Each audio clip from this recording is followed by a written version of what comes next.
Today we're going to learn about the any and all functions in Python, but first, if you're trying to learn to code, hit that subscribe button for daily beginner-friendly coding videos.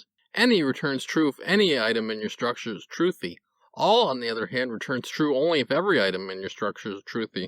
What the heck does truthy mean?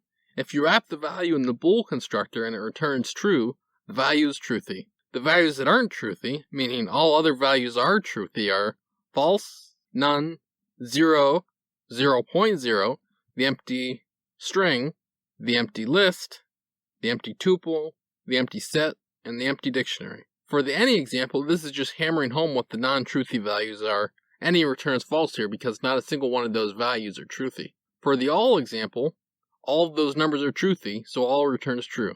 If you found this video helpful, I would appreciate it if you press the like button, as it helps the video get shown to more people just like you. If you want to learn more of Python's built-in methods, I have a playlist you can click into right now. Otherwise, ciao.